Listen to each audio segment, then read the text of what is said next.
Então, lembrando a você para dar aí um joinha aí e se inscrever no nosso canal aí.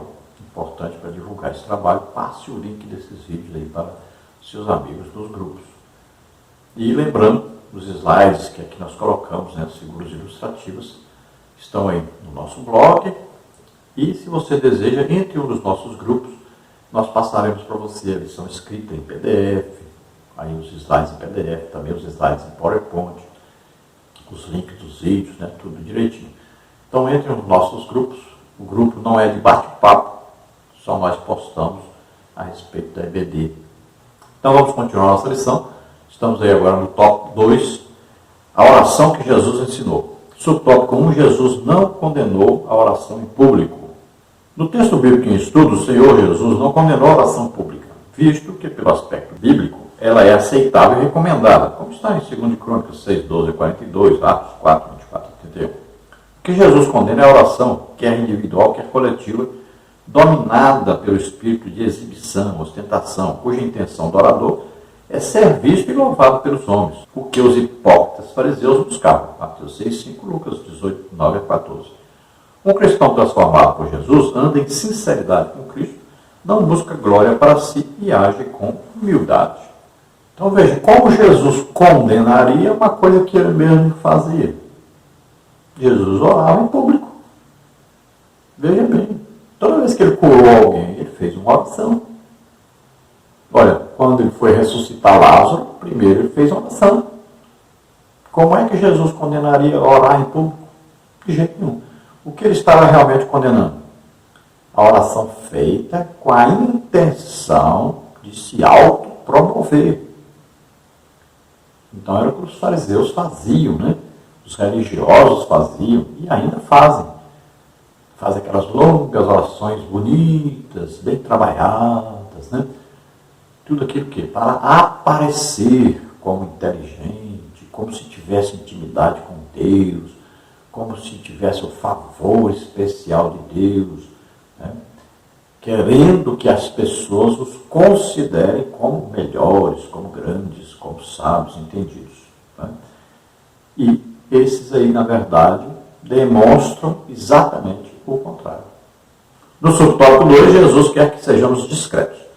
As expressões entra no teu aposento e fechando a tua porta, Mateus 6,6, não significam que devemos ter um quarto só para oração. É claro que podemos fazer de algum cômodo de nossa casa um local particular para falarmos com o Pai.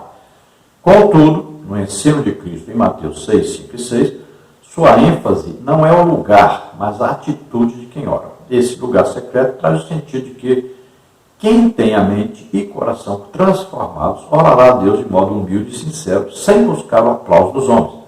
Para o cristão, o lugar secreto é visto como especial a fim de se afastar do mundo e estar sozinho com Deus. Ele sabe que a sua recompensa não vem de homens, mas do Pai que está nos céus. Então veja, esta oração que Jesus está falando sobre entrar no quarto, fechar a porta, olha bem, é só você e Deus. É o quê? Um momento de intimidade. Aí você deve falar tudo que está no seu coração com Deus. Palavras simples, né? Como conversando com o próprio Pai. Então seja simples, seja humilde, seja sincero. Fale com Deus tudo o que você está querendo falar de maneira bem simples.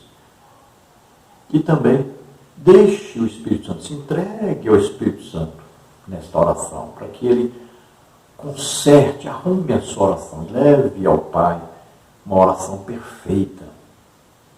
É importante essa oração também em línguas, lembre-se disso. Então, lugar secreto, lugar de intimidade, lugar de falar, de conversar intimamente com Deus e só Deus ouvir. Então procure ter esse espaço. Não importa se é em sua casa ou em outro lugar. Às vezes você não tem lugar nenhum, não consegue lugar nenhum. Você pode chegar à igreja antes de todos. Entra lá, como um cantinho ali na igreja ali, ore no banco lá, ajoelhe-se e ore ali. Só você e Deus. Quando os outros chegarem, você já conversou particularmente com Deus. Então, tenha essa oração de intimidade com Deus, de desmanchar-se, né? De se entregar totalmente a falar com Deus. Esse momento de total intimidade com Deus.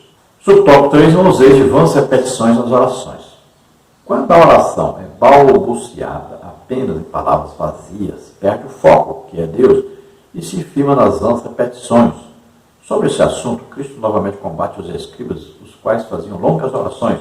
Marcos 12:40, Lucas 20:47. Não é verdade que o Senhor desprezava longos períodos de oração, pois na Bíblia encontramos esse tipo de oração. 2 Crônicas 6:14-42, Neemias 9, Salmos 18. Mas o que ele contraria aqui é a atitude de alguém achar que quanto mais fizer barulho, Deus lhe ouvirá. Esse procedimento era peculiar aos pagãos, como bem se observa no caso dos profetas de Baal, como está em 1 de Reis 18, 25 e 29. Ora, na Bíblia, encontramos orações curtas feitas pelos homens de Deus com verdadeiro sentimento e que foram respondidas prontamente, como, por exemplo, Salomão, 1 de Reis 3, de 6 a 12, Ezequias, 2 de Reis 19, 14 a 20. Oração que tem repetição, mas que não envolve futilidade, mecanicismo, tem seu valor e é aceitável, pois assim Jesus orou. Mateus 26, 36 e 46. Quando entregamos tudo nas mãos de Deus em oração sincera e humilde, Ele cuida de nós. Então veja só que existem pessoas, né, que vão repetir as mesmas palavras com o mesmo sentido ali de repetir, achando assim, quanto mais eu repetir, mais Deus vai então me ouvir, mais eu vou ter resposta. E não é assim que funciona com Deus. Você pode até repetir alguma coisa orando, que é normal, mas não com a intenção de quanto mais eu repetir, mais eu vou receber. Quanto mais eu repetir, mais Deus vai me ouvir. Não com essa intenção. É uma coisa que brota naturalmente do ser humano. Às vezes insistir, né, sempre no mesmo pedido de alguma coisa que está necessitando. Então não é isso que Jesus está condenando aqui. Mas ele está condenando aquelas pessoas que passam tempão na oração apenas mecânica. Uma oração construída, muitas vezes ele anota o que vai falar. Aí não é uma coisa espontânea, não é uma coisa sincera, não é coisa de coração realmente. Então, deve-se conversar com Deus. Deve-se ser íntimo de Deus. Se entregar realmente na oração com um desejo profundo de conversar com Deus e ouvir Deus responder. Muitas vezes nós oramos, mas não ouvimos Deus falar conosco. Devemos orar buscando ouvir a resposta de Deus à nossa oração, que seria mais que um diálogo, é uma conversa, né? A gente fala diálogo porque o diálogo a pessoa fala e escuta o outro falar, então é importante isso. Então é mais do que isso, uma conversa íntima, sincera com Deus. E na maioria das vezes, as pessoas que mais recebem resultado positivo em suas orações são pessoas que oram, mas não falam muito. Por quê? A fé, ela não é proporcional à quantidade das palavras. A fé é você crer que a oração simples e rápida será atendida. Então é você impulsionado pela fé. E nós vamos ver que as orações de Jesus são orações breves, rápidas, né? Vamos ver as orações dos apóstolos também. Então vamos ver que as orações com fé, feitas com fé, é que obtém a resposta mais rápida. Então, além de terem pessoas que pensam que é por muito falar, por orações compridas e que serão ouvidas, existem aqueles também que acham que o volume da voz, quanto mais alto, mais então será respondida a oração. Então, tem gente aí que ama então os extremos, orações compridas, orações em voz alta, gritando, né? Tem pessoas que oram para emocionar as pessoas, mas a oração feita com fé é esta oração que agrada a Deus e a oração que realmente é respondida. O que importa aí é a fé, é acreditar que aquilo que está sendo falado com Deus está sendo ouvido e está sendo respondido. Então veja que nós estamos abreviando o máximo possível, porque o tempo é curto. Vamos então ao tópico 3, oração e jejum. Subtópico 1, oração e jejum, uma combinação perfeita. Em inúmeras passagens bíblicas, podemos notar que a oração e o jejum estão bem combinados. Primeiro livro de Samuel 7, 5, 6. Segundo livro de Crônicas 20, 3, 5. Esdras 8, 21 e 23. Neemias 1, 4, 9 e 1. Lucas 2, 37. Atos 13, 2 e 3. Por meio das Escrituras, podemos dizer que a oração e o jejum são vistos como atos que revelam disciplina, autonegação e humilhação. E mostram também dependência total de Deus em momentos mais extremos, quando precisamos buscá-lo para resolver um problema específico ou receber uma determinada orientação. Então, sempre nós vamos ver aí na Bíblia que a oração e o jejum estão atrelados, estão juntos. Hoje, nós temos muito pouco isso na igreja, infelizmente. Para haver um avivamento, e eu participei de 2 grandes avivamentos, posso lhe dizer isso com toda a segurança, não há como haver um avivamento sem muita oração e muito jejum.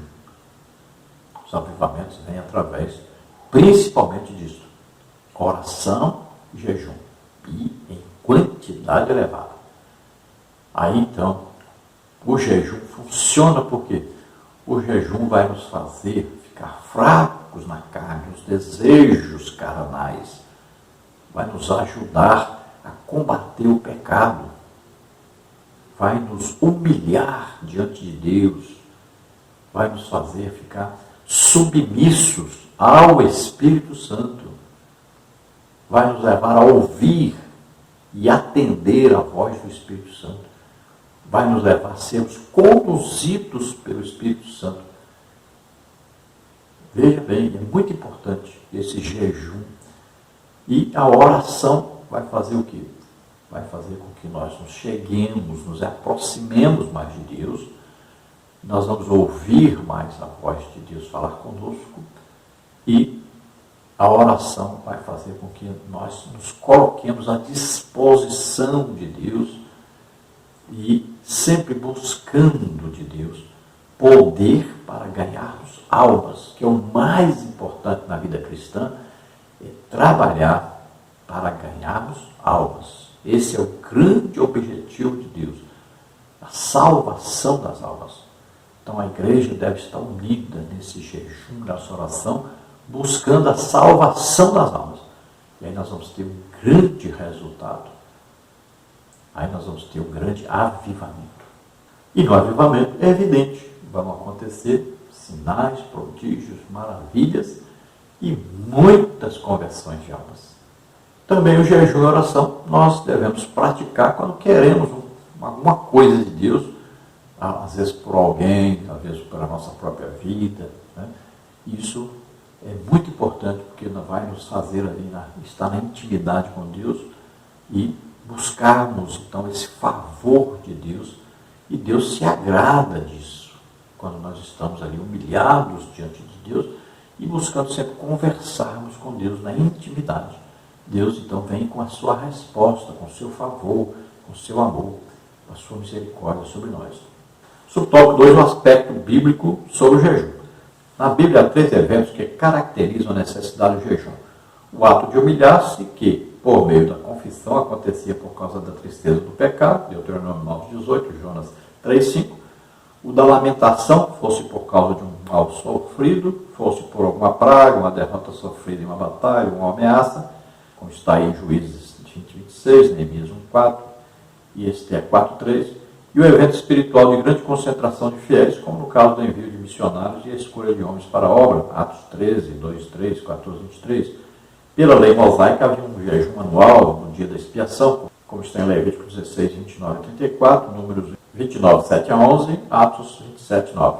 Essa prática se multiplicou em diversas formas, do nascer ao pôr do sol, Juízes 20 e 26, jejum de 7 dias, primeiro livro de Samuel 31, 13, de 3 semanas, Daniel 10, 3, de 40 dias, Êxodo 34, 2, 28, primeiro de Reis 19, 8, nos meses 5º e 7º, Zacarias 7, 5. Diante disso, os judeus decidiram jejuar 2 vezes por semana, que se tornou uma prática degenerada por causa do orgulho, como no caso dos fariseus, Lucas 18, 12. Entretanto, o Senhor Jesus não estabeleceu dias fixos sobre o jejum, e ele jejuou de modo espontâneo, tendo como objetivo principal estar mais preparado e sensível à missão para a qual fora enviado pelo Pai, Mateus 4, 2, jamais por mera tradição. Então, por humilhação, confissão e arrependimento do pecado, o jejum tem vários motivos, né? E aí tem a busca de poder para a evangelização, para ganhar almas. E veja que Jesus jejuou 40 dias, ali era o quê? Uma preparação para que ele iniciasse e exercesse o seu ministério. Então olha só que muitos fizeram isso e muitos homens de Deus, tremendamente usados por Deus, fizeram isso. Jejuns prolongados, com oração e meditação na palavra de Deus. E foram homens que foram capacitados tremendamente por Deus e fizeram uma grande obra para Deus. Então veja que é importantíssimo isso. Essa união aí de oração e jejum é importantíssima. E você vai perceber isso na vida de todos os homens que são muito usados por Deus. Faça isso. Então você vai treinar primeiro. Vai treinando primeiro. Você vai treinar a oração, por exemplo. Não se começa orando logo 1 hora, 2 horas, 3 horas por dia. Você vai aos poucos aumentando. Jejum não se começa logo jejuando o dia inteiro. Então você vai treinando. Aos pouquinhos, né? Então você vai treinando. E aí você vai crescendo dentro disso.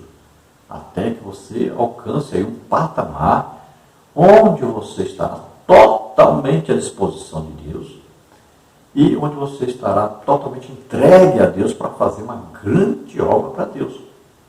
Mas nunca com motivo de orgulho, né? Muitos têm feito isso para mostrar para os outros. E isso aí não funciona. Então, a intenção sempre é o quê? É de se dedicar a Deus totalmente para fazer a obra do próprio Deus. Quando Deus instituiu esses dias de jejum, as festas, né? E algumas tinham então jejum como uma das coisas que deveriam ser feitas, e era exatamente para que o povo aprendesse que o jejum era importante para que eles estivessem numa posição de humildade diante de Deus. Para que eles estivessem aí prontos a ouvir Deus falar com eles. Para que eles estivessem numa posição de arrependimento de pecados, de santificação, de comunhão com Deus. Mas eles muitas vezes não compreenderam e acabaram usando o jejum como motivo de orgulho religioso. E aí Deus não aceita esse tipo de jejum. E alguns jejuavam só porque aquele dia era obrigado a jejuar. E aí não funciona. A igreja deve proclamar, né? A igreja deve aí, levar os crentes a terem aí um período de jejum e oração sempre. Isso é muito importante e funciona. A igreja vai passar a ter maior comunhão com Deus e vai passar a ganhar mais almas. Isso é importante e é bíblico. Subtópico 3, o ensino de Jesus sobre o jejum. Segundo o Sermão do Monte, entendemos que a prática do jejum é livre, um ato voluntário, espontâneo. Isso porque deve nascer do desejo genuíno da alma com motivos especiais, quer seja diante do perigo, quer seja diante da tristeza ou da tentação. Mateus 9, 14 e 15. No texto de Mateus 6, 16 e 18, o ensino do jejum também é a respeito da humildade e descrição na prática. Para jejuar não é preciso desfigurar o rosto e ostentar a espiritualidade, pois nosso Senhor ensina, unge a cabeça e lava o rosto, Mateus 6, 17. Assim como a oferta e a oração, o jejum não pode ser usado para atrair os olhares humanos, pois trata-se de uma prática piedosa diante do Pai. Toda prática verdadeiramente piedosa busca a glória de Deus. A prática do jejum é livre, ninguém está sendo obrigado a jejuar, mas todos devem jejuar. devem aprender que, biblicamente, existe o jejum, sempre foi praticado e sempre praticado pelos servos de Deus, pelos verdadeiros e autênticos cristãos. Hoje nós estamos vivendo uma época assim, muito difícil, né? Onde o jejum praticamente foi abandonado, onde hoje não se vê quase que nenhum crédito ao jejum. E o jejum é importantíssimo, é bíblico. E nós temos que aprender com Jesus as coisas que Jesus praticou e temos que praticar também. Somos imitadores de Jesus, somos imitadores dos apóstolos. E eles praticavam também o jejum. E Paulo diz bem claro, muitos jejuns. Então, temos que aprender com a palavra de Deus e praticarmos o que está escrito na Bíblia. Não adianta nada ficarmos ensinando o que nós não praticamos. Os lugares onde eu tenho ido, sempre, né, nós passamos para o pastor, ali, para o líder, passamos, olha, nós não comemos nada durante o dia, porque nós vamos ministrar a palavra de Deus, vamos estar ministrando curas sobre as pessoas, libertação, batismo com o Espírito Santo. E é muito mais fácil, né, quando nós estamos em jejum e oração. Então nós passamos sempre o dia inteiro aí, jejuando e orando, para podermos à noite pregarmos a palavra de Deus. Então você deve experimentar fazer isso. E sempre que você for ensinar ou for pregar, de preferência esteja em jejum e oração. Também devemos sempre nos lembrarmos que é com o jejum e oração que nós vamos estar aí mais atentos à voz do Espírito Santo, à direção do Espírito Santo. Então, a comunhão nossa com Deus será muito maior durante o período que nós estivermos orando e jejuando. As pessoas não precisam aí todas saberem que nós vamos jejuar e orar. Por que eu falo com o pastor ou o responsável que me convidou para pregar? Porque as pessoas vão querer, né, levar a gente para um restaurante para comer, um almoço e tal. E eu não vou, porque sempre quando eu vou pregar em qualquer lugar, isso é sempre, eu estarei jejuando o dia todo. Então, eu sempre aviso a pessoa responsável. E é importante que todo pregador, todo ensinador tenha isso em mente. É importante você estar em jejum e oração. Por isso mesmo, aí os dons não estão em evidência, sumiram da igreja, né? A presença poderosa de Deus não se vê. Falta jejum e oração. O Evangelho não é só conhecimento bíblico. É preciso muita oração e muito jejum. Aí se vê os resultados espirituais. Olha, um dia muito próprio para um jejum e oração é um dia, por exemplo, da Santa Ceia. Deve-se participar da Santa Ceia estando em jejum e oração. Isso todo crente deveria saber disso, né? Os legítimos cristãos sempre fizeram isso. É um dia próprio para o jejum e oração, um dia de Santa Ceia. Experimente na sua igreja e convocar os crentes para um jejum e oração no dia de Santa Ceia e você vai ver que ceia é diferente. Eu já participei de Santa Ceia que começou o culto 7 horas da noite e terminou depois da meia-noite. Muitos. Também houveram muitos cultos que começaram às 7 da noite e terminaram às 7 da manhã. Com manifestações poderosas de Deus, presença realmente de Deus. Então, são coisas que nós devemos buscar. Estar realmente na presença de Deus, vermos essa presença de Deus em nosso meio, escutarmos realmente Deus falar conosco e aproveitarmos isso para, neste momento, também sermos curados de todas as enfermidades, né? Temos aquele momento de íntima comunhão com Deus. Então, veja que o jejum e a oração são importantíssimos. Conclusão aí, o cristão que conhece a palavra de Deus sabe da importância da oração e do jejum como exercícios espirituais. 1 Timóteo 4:8. Pela prática de ambos, o crente estará mais sensível ao Espírito Santo, de modo que sua realização traz constantes benefícios para a nossa vida espiritual, especialmente diante de um mundo materialista e utilitarista. Então veja que devemos praticar aquilo que está escrito na Bíblia, para nós praticarmos. Devemos ser imitadores de Jesus Cristo, e olharmos para os servos de Deus que iniciaram a igreja, os apóstolos, né? Aí os profetas, os evangelistas, né? Olharmos para eles e vemos que todos eles praticavam muita oração e muito jejum. E nós devemos, então, praticar em nossa vida, sermos servos de Deus, instrumentos de Deus para abençoar as pessoas, para haver muita salvação, muitas curas, libertação, batismo com o Espírito Santo, todos possam receber dons do Espírito Santo. Então nós somos instrumentos de Deus para isso, para levarmos a bênção de Deus. Agora, todos nós devemos, então, estar sempre em oração, em jejum. Isso é muito importante para abençoar não só nossas vidas, mas também a vida dos outros. Nós estaremos, assim, crescendo sempre na graça, no conhecimento de Deus, quando nós estivermos em posição de humilhação diante de Deus. Vamos orar agora. Se você está doente, está enfermo, nós também estaremos orando por você. Se você deseja entregar sua vida para Deus agora, começando uma vida nova, recebendo agora a salvação, vamos orar agora.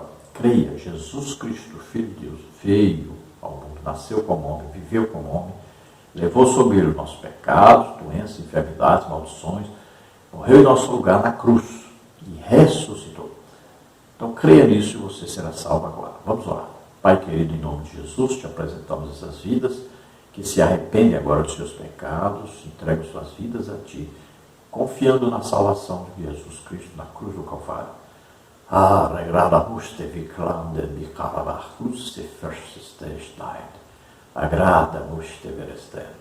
Em nome de Jesus, Deus está se agradando da sua atitude agora, que resolveu entregar sua vida a Deus, começar uma vida nova com Deus, e você que resolveu também começar a partir de hoje, orar mais, jejuar, se entregar a Deus para ser usado por Deus.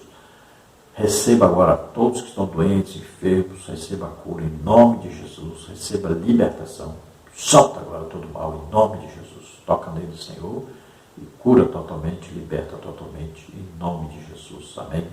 Glória a Deus.